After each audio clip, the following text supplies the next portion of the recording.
Bravo, bravo Cyril. Quatrième témoignage, vous voyez la pression monte. Alors là, nous attendons Martin Lamy. Martin est chargé de financement et responsable communication au sein de la plateforme initiative Pleine Commune. Martin, à toi. Merci Bénédicte. Alors quand nous avions demandé à un entrepreneur en cours de liquidation, pourquoi vous ne nous avez pas prévenu lorsque vous aviez besoin d'aide? Sa réponse: je ne pensais pas que vous réussiriez à m'aider, mot pour mot. Mais aider, c'est quoi au juste? Car nous cessons d'accompagner de plus en plus d'entrepreneurs sur nos territoires. Le nombre de projets suivis est en constante augmentation. Et pourtant, ce dernier exemple nous a bien fait réfléchir. C'est alors qu'on a constaté que le manque de relationnel avec nos entrepreneurs peut conduire certains à fermer boutique. C'est alors qu'on a réalisé que notre métier, il va bien au-delà que le simple traitement d'un dossier.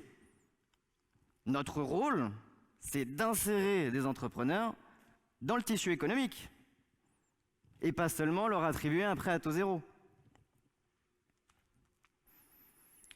Finalement, nous étions en contact principalement avec des entrepreneurs pour qui tout se passait bien. Et sans vraiment le savoir, nous étions bien moins présents avec ceux qui avaient besoin d'aide. Or, notre accompagnement, cette vraie valeur ajoutée, elle doit être tout aussi importante au moment de la concrétisation du projet que dans les débuts de l'entreprise.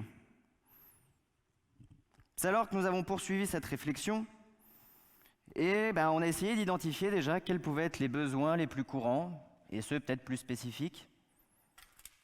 Et ça nous a permis déjà d'établir une première liste de contacts, des sources d'informations qui pouvaient être utiles au plus grand nombre dans les débuts de l'activité. Dans cette optique, nous avons réalisé un livret dans lequel il y a une liste de contacts, de partenaires bénéficiaires qui permet justement d'apporter des aides et des services au début de l'activité. Et ce livret, nous l'enrichissons de jour en jour. Ça nous permet aussi, pour les adhérents, de pouvoir être plus présents, d'être plus visibles, en apportant justement aide et soutien en figurant dans ce livret-là. Et c'est surtout pour nous une manière de les fidéliser. Notre idéal, c'était que les entrepreneurs puissent rencontrer les personnes qui les feront avancer et que par la suite, ce soit à eux aussi d'aider ceux qui auront besoin. Tout cela en s'impliquant à nos côtés pour faire vivre nos valeurs. Mais vous allez me dire, comment ça se passe au quotidien? Ça passe avant tout par adopter des nouveaux réflexes, notamment pour les demandes plus spécifiques. Et chaque conseiller fait un point avec son entrepreneur qui l'a suivi après son décaissement.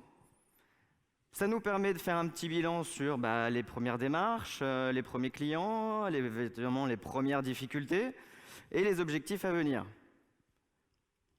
Ça nous permet de cerner les besoins de l'entreprise et de pouvoir lui apporter une liste de contacts qualifiés, de futurs prospects, de partenaires ou même de relations publiques. Pour nos entrepreneurs, c'est un gain de temps énorme, des soucis en moins et parfois même des premiers contrats. Nous avons aussi voulu, au-delà de renforcer le parrainage, qui était une chose inévitable, c'était à nous aussi de travailler avec les acteurs du territoire pour pouvoir élargir notre réseau. Car c'était aussi à nous d'élargir ce réseau pour pouvoir s'adapter à chaque problématique. Donc nous avons cherché à échanger nos pratiques, à mettre en place des événements qui mutualisent les choses avec d'autres réseaux, que ce soit des petits déjeuners, que ce soit des after-work, que ce soit des soirées business, des formations. Ça nous permet d'apporter une aide constructive et bienveillante et d'être considérés comme un appui de référence pour ces entreprises. Notre stratégie, ça a été clairement de se positionner comme un acteur de soutien économique et pas seulement un financeur public. Nous cherchons aujourd'hui à être toujours plus au centre des acteurs qui nous entourent. Et en échangeant ces pratiques-là, aujourd'hui, nous sommes beaucoup plus pertinents.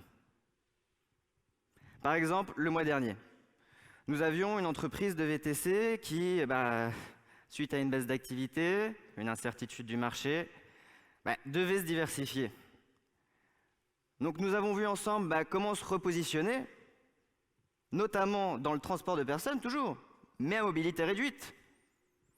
Donc on a regardé les appels d'offres sur lesquels se positionner, et nous l'avons mis en relation avec un groupement d'intérêt économique pour pouvoir y répondre à plusieurs, mais que chacun puisse y trouver son compte. Résultat, l'entreprise continue d'exister, se développe sereinement. Dorénavant, on compte bien plus d'adhérents. Et on en a davantage qui deviennent parrains. Certains sont même administrateurs de notre plateforme. On pourrait dire qu'aujourd'hui, on arrive à mettre en relation à peu près 95% de nos membres, enfin nos bénéficiaires avec nos membres. 95%. Et 95%, c'est aussi le taux de pérennité de nos entreprises à 3 ans. Alors pour terminer, un peu comme je le disais en début d'intervention, mot pour mot, un entrepreneur, c'est comme un enfant. Si vous l'aidez à faire ses premiers pas, demain, il ira beaucoup plus loin.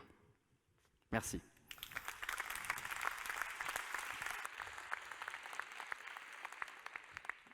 Bravo, merci beaucoup Martin. Alors, une femme qui nous vient de l'autre bout de la France. Nous accueillons Céline Fourcade. Céline est directrice initiative Pays d'Aubagne, la Ciotat. Voilà.